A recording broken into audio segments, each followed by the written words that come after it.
আজকে যে এরকম হ্যাপা হবে আমরা সত্যিই বুঝতে পারিনি, জানো তো। আমরা বাড়ি থেকে রীতিমতো বেরিয়ে গেছি খুব সকাল সকালে, যেহেতু আজকে বৃহস্পতিবার ছিল। তো সেখানে স্নান পুজো করে দেখো আমরা অটোতে বসে পড়েছি। আর আমাদের ট্রেনের টাইমটা ছিল কিন্তু 10:40। তো আমরা 9:30টার মধ্যে বাড়ি থেকে বেরিয়েছি ঠাকুরনগর হয়ে। এই ফার্স্ট আমি যাচ্ছি, ম্যাক্সিমাম দিন কিন্তু আমি বনগাঁ হয়েই যাই।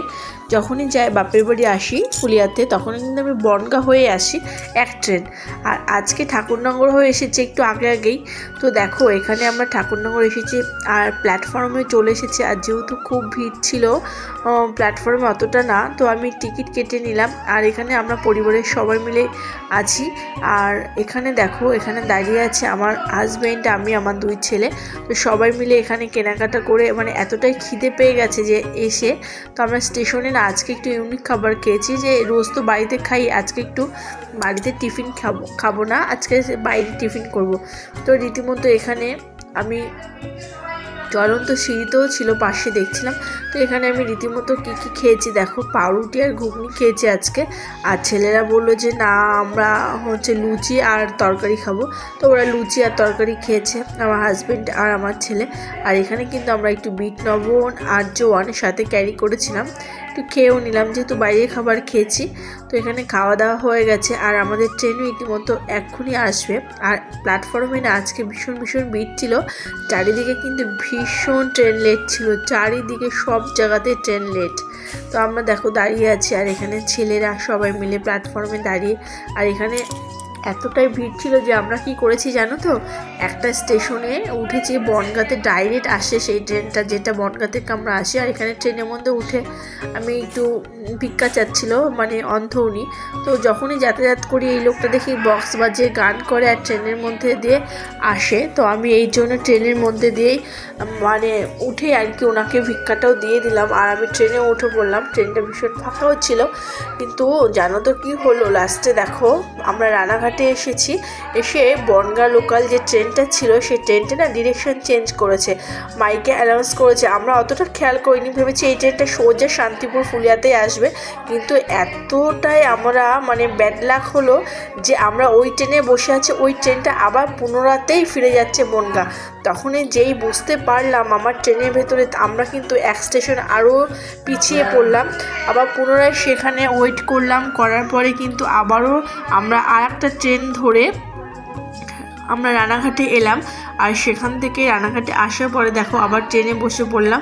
তারপরে আমরা ঠিক মানে লোকেশন অনুযায়ী ঠিকঠাক আমরা ট্রেন, আর জানো তো ট্রেনে যতবার লোকেশন দেখছি মোবাইলে ততবার ট্রেন ক্যান্সেল বারবার বলছে। আর ট্রেনের মধ্যে উঠেছি জানোই তো 9টার মধ্যে আমরা বাড়ি থেকে যেহেতু বেরিয়েছি, এতটাই খিদে পেয়ে গেছিলো সবার প্রচণ্ড পরিমাণে, যা পাচ্ছে সামনে তাই আর কি ট্রেনের মধ্যে খাচ্ছি। এখানে কাজু বিস্কুট, মশলা পাঁপড়, ছোলা মাখা, মশলা লজেন্স ছিল, এগুলো খেয়েছি। আর ছেলে বলছিল 4 তারা খাবো, 4 তারা। বললাম বাবা এত খাস না, বাইরের খাবার। তো আমি দেখো রীতিমতো মশলা দিয়ে এই লজেন্সগুলো খেয়েছিলাম অনেক দিন আগে, কুলের গুঁড়ো দিয়ে বানানো, ভীষণ টেস্টি লাগে আমার কাছে খেতে। তো আমি মানে সে অনেক দিন আগে খেয়েছি যেহেতু, তো আমার খেতে লোভ লাগছিল, তাই আমি নিয়েও নিলাম আর খেয়েও নিলাম, সবাই মিলেই খেলাম আর কি। আর এখানে কিন্তু একটা পুচকি সুন্দর খেলনা বিক্রি হচ্ছিলো, তো একটা ছোট্ট খেলনা নিয়ে নিলাম। আর এখানে দেখো ও কিন্তু কান চুলকানোর জন্য কাঠি দেখছিল, যে এগুলো কিন্তু আমাদের ঘরে ভীষণ প্রয়োজন হয়।